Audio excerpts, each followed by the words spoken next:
situation. Now I'm going to discuss how we would look for a new law. In general, we look for a new law by the following process. First, we guess it.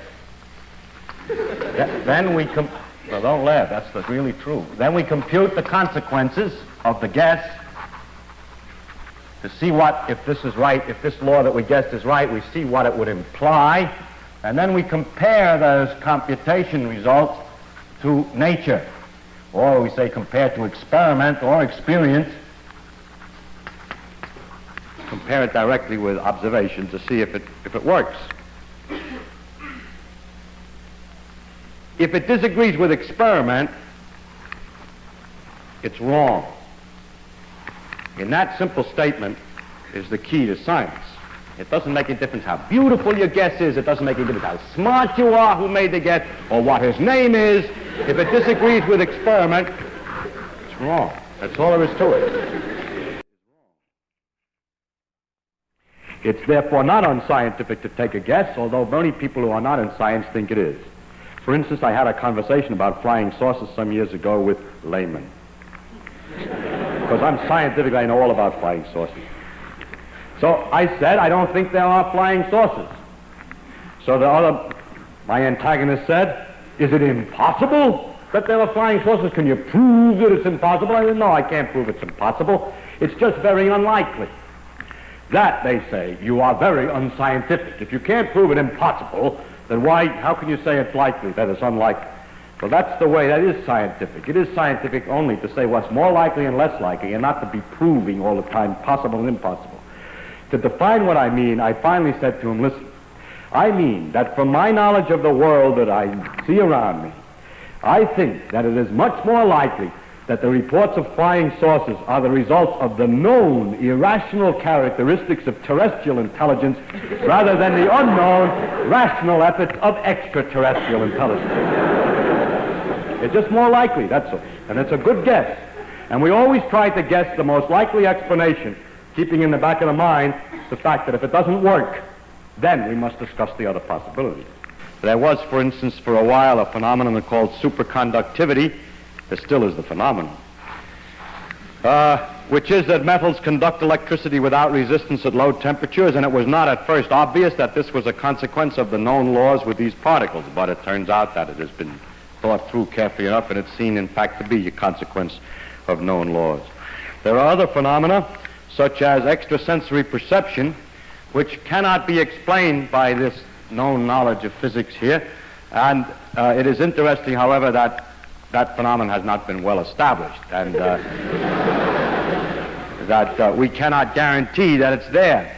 So if it could be demonstrated, of course that would prove that the physics is incomplete, and therefore it's extremely interesting to physicists, whether it's right or wrong, and many, many experiments exist which show it doesn't work. The same goes for astrological influences. If it were true that the stars could affect the day that it was good to go to the dentist, then, as in America we have that kind of astrology, then it would be wrong, the physics theory would be wrong, because there's no mechanism understandable in principle from these things that would make it go. And that's the reason that there's some skepticism among scientists with regard to those ideas. Now you see, of course, that with this method we can disprove any definite theory. You have a definite theory, a real guess from which you can really compute consequences which could be compared to experiment, and in principle we can get rid of any theory. We can always prove any definite theory wrong. Notice, however, we never prove it right. Suppose that you invent a good guess, calculate the consequences, and discover that every consequence that you calculate agrees with experiment. The theory is then right? No, it is simply not proved wrong. Because in the future, there could be a wider range of experiments, you can compute a wider range of consequences, and you may discover then that the thing is wrong. That's why laws like Newton's laws for the motion of planets last such a long time.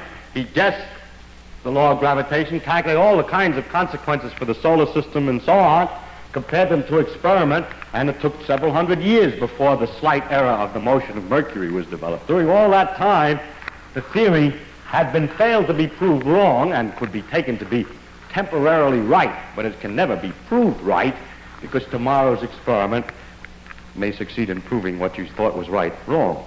So we never are right. We can only be sure we're wrong. However, it's rather remarkable that we can last so long. I mean, have some idea which will last so long.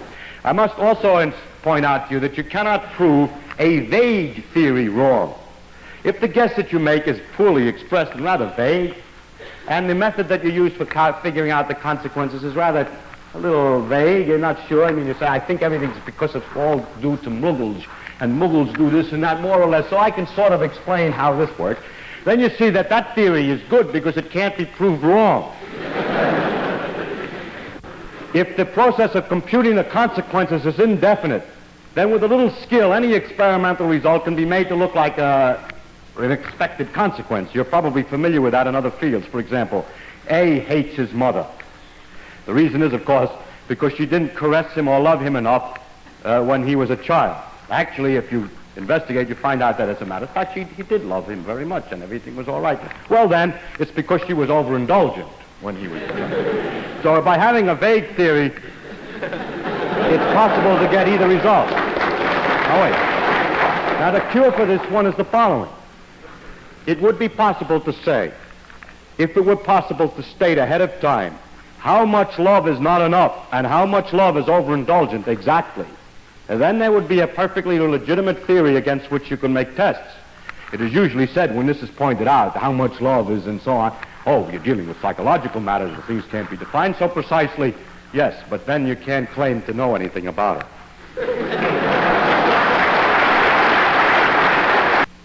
Now, I want to concentrate from now on, because I'm a theoretical physicist, I'm more delighted with this end of the problem, as to what goes, how do you make the guesses. Now, it's strictly, as I said before, not of any importance where the guess comes from. It's only important that it should agree with experiment, and that it should be definite as definite as possible.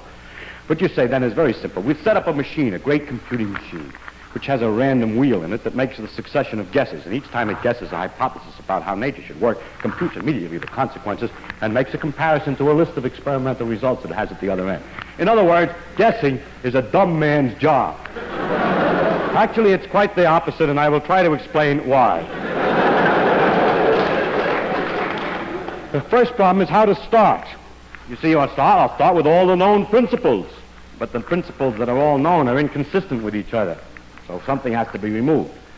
So we get a lot of letters from people. We're always getting letters from people who are insisting that we ought to make holes in our guesses as follows. You see, you make a hole to make room for a new guess. Somebody says to you, people always say space is continuous, but how do you know when you get to a small enough dimension that there really are enough points in between? It isn't just a lot of dots separated by little distances. Or they say, you know those quantum mechanical amplitudes that you told me about?